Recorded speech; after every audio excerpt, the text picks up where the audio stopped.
Yes, good morning. तो last lecture में start किया था methods of determination of order of fraction, और उसमें 3 मेथड कवर किए थे। फर्स्ट मेथड था ग्राफिकल मेथड, सेकंड था इनिशियल रेट मेथड, और थर्ड था इंटीग्रेटेड रेट लो मेथड। तो 3 मेथड लास्ट लेक्चर में कवर किए थे। इसके बाद जो फोर्थ मेथड है, फोर्थ है हाफ लाइफ मेथड। अब half life period of nth order reaction, T half life period मतलब टी हाफ की बात हो रही है। अब टी हाफ को निकालने का जो कॉमन फॉर्मूला है वो होता है ये वाला कि T half is equal to 2 raised to power n-1 divide में n-1 A note raise to power n-1 के एन। ये होता है टी हाफ को निकालने का कॉमन फार्मूला। मतलब ये जो फार्मूला है कॉमन फार्मूला, ये फर्स्ट ऑर्डर पे वैलिड नहीं है। फर्स्ट ऑर्डर से टी हाफ को निकालने का फार्मूला नहीं बना था। जैसे जीरो ऑर्डर का भी टी हाफ निकाला था, फर्स्ट ऑर्डर का भी टी हाफ निकाला था। जीरो ऑर्डर का जो टी हाफ को निकालने का जो फार्मूला था वो आया था ए नोट बाई 2 के। अगर आप इस फार्मूले में एन की जगह पे जीरो पुट करेंगे तो जो फार्मूला बनेगा वो ए नोट बाई 2 के ही बनेगा। तो जीरो फर्स्ट ऑर्डर का ये वैलिड नहीं है, सेकंड का भी वैलिड है, थर्ड ऑर्डर का भी वैलिड है। अब इसके बाद चेक करना है रिलेशन जो रेड पेन से सर्कल में है। टी हाफ और ये सर्कल वाले पार्ट में जो रिलेशन है वो बनेगा फिर इन्वर्सली। तो टी हाफ और A note raise to power n-1, इसमें जो रिलेशन बनेगा वो बनेगा इन्वर्सली प्रोपोर्शनल। अब हाफ लाइफ मेथड में फर्दर 2 मेथड है, एक है सब्स्टिट्यूशन मेथड, सेकंड है ग्राफिकल मेथड। फर्स्ट है सब्स्टिट्यूशन। अब सब्स्टिट्यूशन मतलब इसी रिलेशन का यूज़ करेंगे, इन्वर्सली प्रोपोर्शनल वाले रिलेशन का। जैसे मान लो अपने पास दो टी हाफ है, दो रिएक्शन है, दोनों अपने पास टी हाफ है। एक का टी हाफ 1 है, दूसरे का टी हाफ 2 है, दोनों को अपन ने डिवाइड कर दिया। यहाँ पे अपन यूज़ किया 1/2। सिंस इसमें और ए नोट में जो रिलेशन है वो है इन्वर्सली, इसलिए अगर यहाँ पे 1/2 आया तो यहाँ पे फिर क्या आएगा 2/1 आएगा। इसलिए A naught 2 raise to power n-1 divide में A naught 1 raise to power n-1। और पावर दोनों में क्या आ रही है, सेम आ रही है, इसलिए नेक्स्ट स्टेप में दोनों को फिर पावर क्या कर दी, इकट्ठी कर दी। पावर को लिख दिया इकट्ठा। उसके बाद दोनों तरफ लो लॉग, इस इक्वेशन का लॉग लेना है। तो यहाँ भी लॉग आएगा, यहाँ भी लॉग आएगा। तो लॉग टी हाफ 1 डिवाइड में T half 2 is equal to log आएगा, मतलब दोनों साइड लॉग से मल्टीप्लाई कर दिया। तो ये फिर बनेगा लॉग ए बाई बी, और ए बाई बी क्या होता है A minus B, log A minus log B. तो ये फिर बनेगा लॉग टी हाफ 1 माइनस में log T half 2 is equal to, जब भी लॉग को सॉल्व करते हैं तो जो पावर होती है वो फिर आएगी आगे। तो n-1 जो पावर है ये फिर आएगा आगे, लॉग ए बाई बी बनेगा। तो log a2 माइनस में log a0 1 ये बनेगा, ये 1 है लास्ट वाला। उसके बाद अपने को निकालना है ऑर्डर, मतलब अपने को n निकालना है। तो यहाँ से n का जो फॉर्मूला बनेगा वो बनेगा 1 प्लस में log टी हाफ 1 माइनस में log टी हाफ 2 डिवाइड में log a0 2 माइनस में log a0 1। तो ये फॉर्मूला बनेगा ऑर्डर को निकालने का, और n इसमें रिप्रेजेंट करेगा ऑर्डर ऑफ रिएक्शन। तो ये सब्स्टिट्यूशन मेथड है। ग्राफिकल मेथड, इसमें क्या होगा, ग्राफ प्लॉट करेंगे, उसी रिलेशन का यूज़ किया है टी हाफ और ए नोट में जो इन्वर्सली प्रोपोर्शनल का रिलेशन था। तो T half is inversely proportional to this बनेगा। प्रोपोर्शनैलिटी को रिमूव करने के लिए क्या आएगा, कांस्टेंट।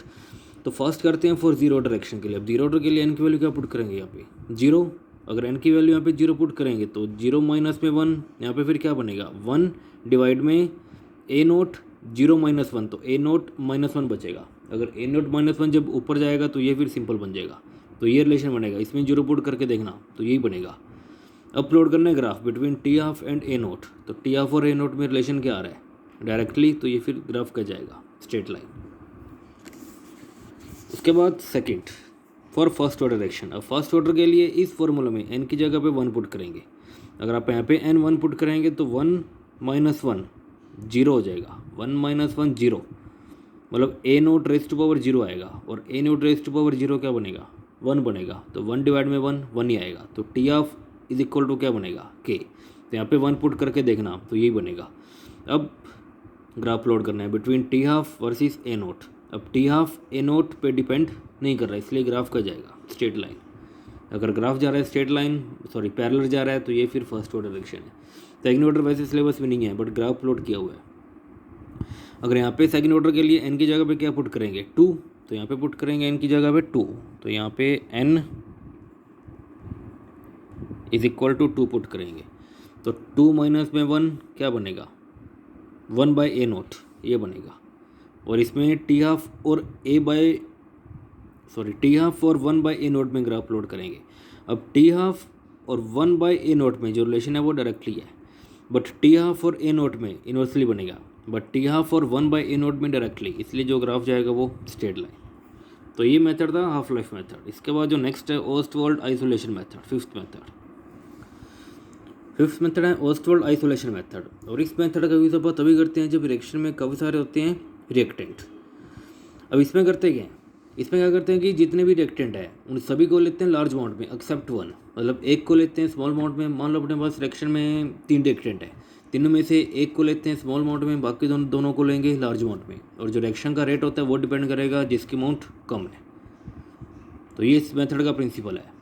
इस मेथड में क्या करते हैं कि मान लो अपने पास रिएक्शन में 3 रिएक्टेंट है, तीनों में से एक को लेंगे स्मॉल अमाउंट में, बाकी दोनों को लेंगे लार्ज अमाउंट में। और जो रिएक्शन का रेट है वो डिपेंड करेगा जिसकी अमाउंट कम है। Consider a reaction A + B + C, मान लो बन रहा है प्रोडक्ट। तो ये स्टोइकियोमेट्रिक कोएफिशिएंट है स्मॉल a, स्मॉल b और small c। If order with respect to A, B and C इज अल्फा बीटा गामा, अपने मान लिया कि A के रिस्पेक्ट में ऑर्डर अपने अल्फा है, B के रिस्पेक्ट में ऑर्डर बीटा मान लिया, C के रिस्पेक्ट में ऑर्डर मान लिया गामा। तो ये रेट डिपेंड करेगा कंसंट्रेशन ऑफ रिएक्टेंट और रेज टू पावर क्या जाएगा अल्फा, फिर बीटा, फिर गामा जाएगा। अब कंडीशन जो ऊपर इसका प्रिंसिपल था, मान लो B और C को लिया लार्ज अमाउंट में। अगर B और C लार्ज अमाउंट में मतलब A अपने आप ही क्या होगा फिर स्मॉल अमाउंट में, तो रेट डिपेंड करेगा फिर A पे, क्योंकि वो स्मॉल अमाउंट में, तो रेट डिपेंड करेगा A पे। और पावर में क्या आएगा अल्फ़ा, तो इसके रिस्पेक्ट में ऑर्डर क्या आ जाएगा अल्फ़ा आ जाएगा। सिमिलरली उसके बाद A और C को लेना लार्ज अमाउंट में, तो रेट फिर किस पे डिपेंड करेगा B पे। थर्ड केस में क्या होगा, जो A और B है वो लेंगे लार्ज अमाउंट में, तो रेट किस पे डिपेंड करेगा फिर C पे, तो रेट डिपेंड करेगा C पे, रेज टू पावर क्या हो जाएगा गामा। वहाँ से आप ऑर्डर फाइंड आउट कर सकते हैं। तो ये था फिफ्थ मेथड। एक सिक्स्थ मेथड और भी है इसमें। तो सिक्स्थ मेथड है by the unit of K का यूनिट देख के आप रिएक्शन का ऑर्डर बता सकते हैं। और K का यूनिट निकालने के लिए जो कॉमन मैंने बताया था यूनिट वो था ये वाला, ये पहली बार आ चुका है, mole raise to power n1 - n litre raise to power n-1 second inverse. अब इसमें जीरो ऑर्डर के लिए n की वैल्यू 0 पुट करेंगे, फर्स्ट ऑर्डर के लिए 1 पुट करेंगे, सेकंड ऑर्डर के लिए n की जगह पे 2 पुट करेंगे।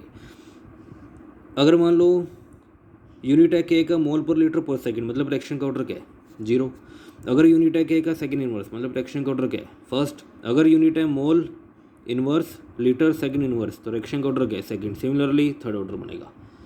तो K का यूनिट देख के आप रिएक्शन का ऑर्डर बता सकते हैं। तो ये भी एक मेथड है कि K का यूनिट की हेल्प से आप ऑर्डर आप कैसे फाइंड आउट कर सकते हैं। तो ये थे methods of determination of order of reaction.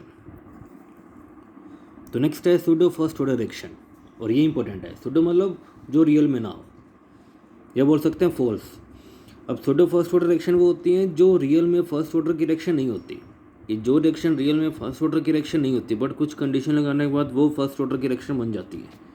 कि जो रिएक्शन रियल में फर्स्ट ऑर्डर की रिएक्शन नहीं होती, बट कुछ कंडीशन लगाने के बाद वो फर्स्ट ऑर्डर की रिएक्शन बन जाती हैं। तो इस टाइप की जो रिएक्शंस होती हैं उनको बोलते हैं सूडो फर्स्ट ऑर्डर रिएक्शन।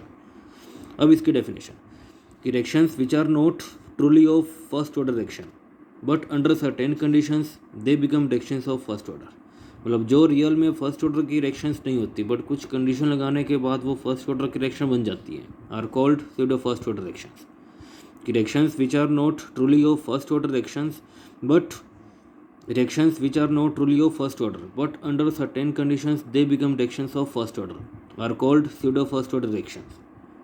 जैसे मान लो for example hydrolysis of ethyl acetate. ये इथाइल एसीटेट इस हाइड्रोलिसिस मतलब एडिशन ऑफ वाटर, यहाँ से बनेगा एसिटिक एसिड प्लस में बनेगा इथेनॉल। हाइड्रोलिसिस में पढ़ा होगा, ये +1 में भी आया था कि हाइड्रोलिसिस मतलब एडिशन ऑफ वाटर। और जब भी आप करते हैं हाइड्रोलिसिस, वहाँ पे जो वाटर की अमाउंट आप यूज़ करते हैं वो काफ़ी लार्ज अमाउंट में यूज़ करते हैं। और जब आप लार्ज अमाउंट में वाटर यूज़ करते हैं तो उसकी अमाउंट को आप मान के चलते हैं कांस्टेंट। तो जब भी वाटर का यूज़ करते हैं लार्ज अमाउंट में तो उसकी अमाउंट आप मान के चलते हैं हमेशा कांस्टेंट।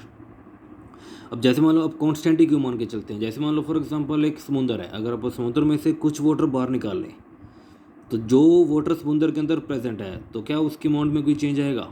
अगर आप समुद्र में से कुछ वाटर बाहर निकाल लें तो क्या समुद्र के वाटर में कुछ चेंज आएगा उसकी अमाउंट में। उसकी अमाउंट आप क्या मान के चलेंगे ऑलमोस्ट कॉन्स्टेंट। तो सेम केस यहीं पे है। अगर मान लो लार्ज अमाउंट ऑफ वाटर में से कुछ वाटर मान लो इस रिएक्शन में यूज़ भी हो गया तो क्या इस वाटर की अमाउंट में कोई चेंज आएगा, इसके अमाउंट में कुछ ज़्यादा चेंज नहीं आएगा। तो इसलिए पे इसको मान के चलते हैं ऑलमोस्ट कॉन्स्टेंट। तो हाइड्रोलिसिस में जब भी वाटर यूज़ करते हैं उसकी अमाउंट आप मान के चलते हैं ऑलमोस्ट कॉन्स्टेंट। अब रेट किस पे डिपेंड करेगा, कंसंट्रेशन ऑफ रिएक्टेंट इस पे डिपेंड करेगा और इस पे डिपेंड करेगा। इस कॉन्स्टेंट ऑफ प्रोपोर्शनैलिटी को रिमूव करने के लिए यहाँ से आएगा फिर के, ये बनेगा। अब यहाँ से इस एक्सप्रेशन से इसका ऑर्डर कितना आना चाहिए, यहाँ पे पावर में 1 है, पावर में 1 है, मतलब इस रिएक्शन का ऑर्डर कितना होना चाहिए 2, मतलब रियल में ये सेकंड ऑर्डर की रिएक्शन है। अब लगानी है कंडीशन, क्योंकि स्यूडो फर्स्ट ऑर्डर रिएक्शन में क्या लगाते हैं कंडीशन। इसकी डेफिनेशन क्या पड़ी थी कि जो रिएक्शन रियल में फर्स्ट ऑर्डर की नहीं होती बट कुछ कंडीशन लगाने के बाद वो फर्स्ट ऑर्डर की रिएक्शन बन जाती है। ये रिएक्शन है सेकंड ऑर्डर की, यहाँ से ऑर्डर आएगा सेकंड 2 आएगा, क्योंकि इसका पावर में 1 है, यहाँ पे पावर में 1 है, तो 1 + 1 करेंगे 2 आएगा। अब लगानी कंडीशन, और कंडीशन अपन ये लगाइए कि जो वाटर यूज़ किया है वो यूज़ किया है लार्ज अमाउंट में। अगर लार्ज अमाउंट में वाटर यूज़ किया है तो इसकी अमाउंट अपन मान के चलेंगे ऑलमोस्ट कांस्टेंट। तो वाटर को लिख दो पहले, इस साइड लिख दो, तो के वाटर इंटू में दिस। अब के कांस्टेंट है, वाटर भी क्या माना है कांस्टेंट, तो कांस्टेंट इंटू में कांस्टेंट न्यू कांस्टेंट, और जो न्यू कांस्टेंट है वो अपने मान लिया के हैश इंटू में एज इट इज़। अब यहाँ से ऑर्डर कितना आ रहा है, पावर में क्या आ रहा है 1 आ रहा है, तो ऑर्डर कितना आ रहा है 1। तो ये रिएक्शन रियल में फर्स्ट ऑर्डर नहीं है, बट कंडीशन लगाने के बाद इसका ऑर्डर कितना आ रहा है 1 आ रहा है। तो इस टाइप की जो रिएक्शंस होती है उसको बोलते हैं सूडो फर्स्ट ऑर्डर रिएक्शंस, और ये इंपॉर्टेंट है।